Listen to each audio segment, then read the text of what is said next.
তুমি যদি anime movie না দেখো তাহলে এই তিনটা মুভি অবশ্যই দেখো, অ্যানিমের ফ্যান হয়ে যাবে। এ সাইলেন্ট ভয়েস, যেটা 2016 সালে এসেছিল। এই মুভিতে একটা মেয়ে থাকে যে কোনো কিছু শুনতে পারে না এবং ভালোভাবে কোনো কিছু বলতেও পারে না। তো সে যে স্কুলে যেত সেই স্কুলে একটা ছেলে ছিল যে তাকে সবসময় বুলি করতো, যার কারণে তাকে সেই স্কুলটিকে ছেড়ে দিতে হয়। কিন্তু কিছু বছর পরে তাদের আবারও দেখা হয়। এরপর কি হয় সেটা তো মুভি দেখার পরেই জানতে পারবা। নেক্সট মুভি হচ্ছে স্পিরিটেড অ্যাওয়ে, যেটা কিনা 2001-এ এসেছিল।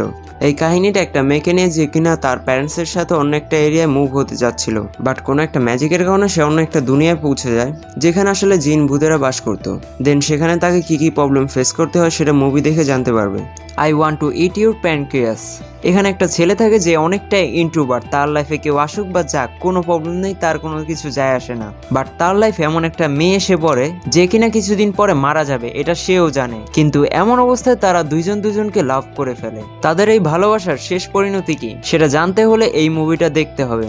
আর তোমরা যারা এই তিনটা মুভি আগে থেকেই দেখেছো তারা কমেন্ট করে যাও এই মুভি তিনটা কেমন, যাতে অন্যরা দেখে আগ্রহী হয় মুভি তিনটা দেখার জন্য।